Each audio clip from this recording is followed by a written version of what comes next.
Joining us in studio right now, Dr. Donald May, who was a candidate for District 19.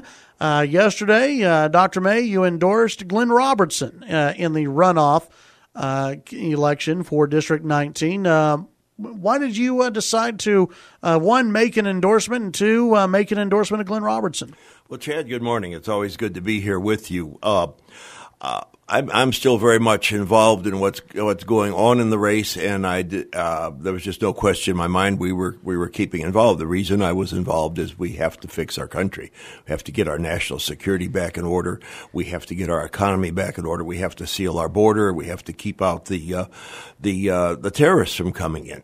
And it was just a natural to want to keep involved. I was approached first by Glen Robertson. He contacted me that same night as the election, a little bit after 9 o'clock, and had a very nice conversation, and we continued talking. I was also called by the other candidate in the race. We only got together once. The conversations were not as productive, and I don't necessarily need to go into any detail there, but the Arrington campaign, they did ask you for your endorsement? They asked me, they said if I wanted to give it, but in the end, I was told it wasn't that important. And that's fine because he's not conservative. Glen is conservative. There were 4 conservatives in the race, and Glen is the only conservative who remains in the race. I've talked with Glen considerably, talked with other people, talked with literally probably 50 to 100 people in town regarding the race, people who are involved on both sides, and came to the clear conclusion that if we're going to have somebody go up there who's going to represent us and who's going to get things done and who's not going to be afraid of the left or Obama, if Obama's still up there, or the Republican elite, that person right now is Glen Robertson. You know, this race, and as you know, when you had everybody up on stage, it was hard to define and separate from each other because most of the candidates who were running, I'd say about 90% of the time you all agreed on everything. Maybe there were a couple of candidates early on who were a little bit different. But 90% of the time, at least, you all would probably agree on most votes. As the election went along, I found people agreeing with me more and more, yes. In the runoff campaign, you said that Glen's the only conservative in the runoff.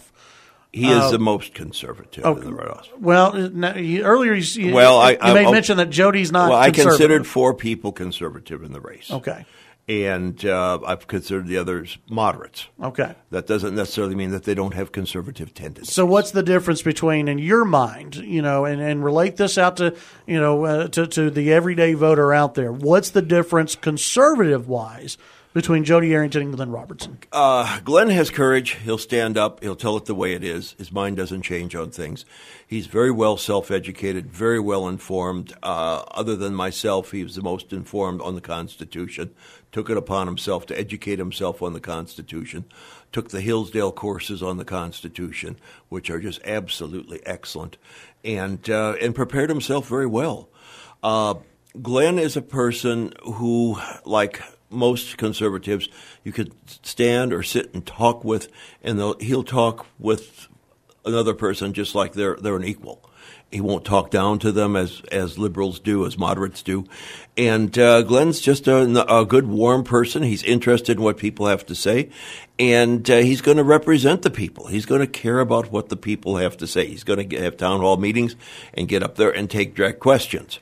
He also knows about what's going on in the district. He's well informed on the military. He's well informed on Dyess Air Force Base. Right. Understands national security. And he's the only person in the race who's got a background in agriculture. He's been working in with agriculture chemicals for over 30 years, intimately involved in with the farmers. Hosted a large meeting last night with farmers on agriculture chemicals. So he's very much involved in that area, knows what's going on, understands education, understands the other issues that we're dealing with, and approaches them in a practical manner, meaning that the government does not tell us what to do. The people are in charge, and the government's job in Washington is to protect us. Can you hang around one more segment? I can hang around as long as you want. All right. When we come back, we'll continue our discussion with Dr. Donald May, who endorsed Glen Robertson yesterday, both in Lubbock and in Abilene. We'll talk more about that and his role maybe in Glen Robertson's campaign moving forward. We'll be right back. Back on the Chad Hasty Show, News Talk 790 KFYO. Dr. Donald May in studio. Former candidate, now one of the latest endorser in this race of Glen Robertson for District 19 in the runoff. Dr. May, will you have a hands-on role in the, I guess, in the runoff with Glen's campaign, or what will your role be, I guess, in Glen's runoff campaign? Glen asked me, and I offered to be an advisor to him. This is just basically, it's not any type of relationship other than the fact I'm going to be an advisor to him. I said I'd be as helpful as I can. I did the same thing with Randy Neugebauer. When Randy got elected, I offered to be of help to him. As you're aware, that when Obama had his first joint session on Obamacare that evening, Randy invited me up as an observer. I was invited up to other things. I'm going to make myself available because my goal is to help do whatever I can to get this country turned around, to get the government out of the way, get the government protecting us. And that is one of the reasons I'm excited about working with Glen and his team, because they're very open, they're very bright people, they're very well informed. There's a very almost a non-existent learning curve because they're up to speed. And it's a pleasure working with these people. What do voters, I guess, need to know that maybe you learned about Glen when I guess y'all had a few different conversations? That's why you felt comfortable endorsing him. What do they need to know, voters, that maybe they don't know already? This is a real person. He'll talk with anybody on a level playing field. This is what we need in a representative. We need to get away from the elite Republican, the elite Democrat who look down on the people as if they're rulers. And Glen is a person of the people. He's a hardworking man who's basically achieved the American dream. Starting out as a high school student, probably working as a grammar school student like most of us did, and worked his way up. Let me ask you this. Since you made an endorsement in this race, does that mean, because you've run for District 19 a couple of times, does this mean that you've ruled out running again for District 19? No. We have no idea what's coming down in the future. I am simply continuing to involve myself in the political arena, as my wife and I have for over 20 years, actually over 30 years. This will be our seventh consecutive Texas Republican convention in May that we're going to as delegates. We're probably not going to go to the national meeting this year because we've got a lot of other things going in Washington and elsewhere. But we're staying involved in the political arena, and whether I run again or whether my wife runs for something or whatever, or whether we don't ever run, it's just we're going to stay active in the matter, and I'm going to try as best possible to be an active force to push the national security of our country, to get the government out of health care. That is one of the big things we need to do. Get the federal government out of education, get the federal government out of welfare, and get those things back to the states. Well, let me ask you this. Since Sure. You're not going to rule out running again, what is the line that you're looking for? What progress are you looking for from Glen Robertson if he wins and he goes to Washington, D.C.? Because as you know, if he wins, he's not going to be given an enormous load of power on day one there in Washington. So what are you looking for to see from Glen Robertson that would make you go, you know what, I'm not going to run again against Glen Robertson? I'm not planning to run against Glen Robertson. But there's other opportunities out there to do things. And Glen goes up there. One of the things that impresses me about him, he's not planning to wait until he gets up there and then figure out what's going on. He's going to be up there this summer. He's going to start working with people up there. He's going to go up there with a portfolio full of bills that he's going to put forth. So what would satisfy you as someone who has run before? What would satisfy you in as far as a job that he does in term one?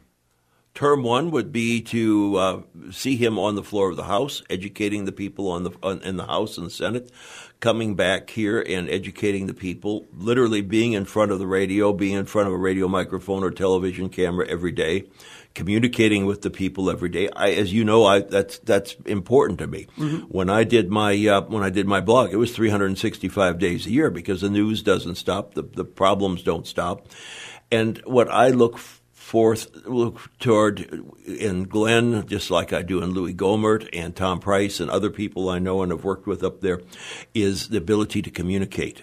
The ability to communicate a problem. Here is the problem. Here is the simple solution. Here is the role of government in it. Here is the role that the government should not be playing in it. Because future Congresses should spend their time rescinding bills, getting rid of rules and regulations, shutting down parts of the government that are harmful rather than beneficial, and impeaching judges who legislate from the bench. One of the reasons we have such a bad Supreme Court is that the Congress, the House of Representatives, has not kept up its congressional duty of impeaching the justices who aren't performing their duties. Obviously, District 19, the race heating up. We've got a town hall tomorrow night, which I'll give out a few more details later, but basically, in a nutshell, District 19 town hall tomorrow is supposed to be a debate. One of the candidates indicated that they would not be showing up, so most likely this will be a town hall meeting with Glen Robertson, moderated by myself. It's put on by the College Republicans at the Merced Alumni Center tomorrow at we start things off at 5:30. Doors open at 5, so everyone's invited to come on out. We're looking forward to seeing you. Jane and I are going to be there. There's going to be other people there. We've been very much involved with the College Republicans, but I think this is one of the most telling things in the election and why people should look at Glen and quickly move away from Jody to Glen, because here is a candidate who is afraid to appear in a debate sponsored by college Republicans. Now, the excuse was given that the president of this organization had been supporting Glen. There were other people supporting Glen, but there were a number of people in this group who were supporting me, and there were a number of people in the group who were apparently supporting Jody. Now, you're moderating. You put the questions forth. They're not handing you questions and saying, hey, let's stack the deck against Jody or let's stack it against Glen. No, I've known you for years. You're not going to do anything like that any more than I'm going to do that or the college Republicans. And if a man is afraid to appear in a debate headed up by college Republicans, how can we send him to Washington to represent us and to stand up to hardened left-wingers and right-wingers and expect him to get anything done? And how can we expect him to go and have an interview at Fox News or CNN or anything else? I mean, the man's going to be sitting in the corner wetting his pants. I mean, this is not the kind of person we want to send to Washington who is afraid to appear with a bunch of college Republicans. This is appalling. Donald May, thank you for your time. Appreciate it.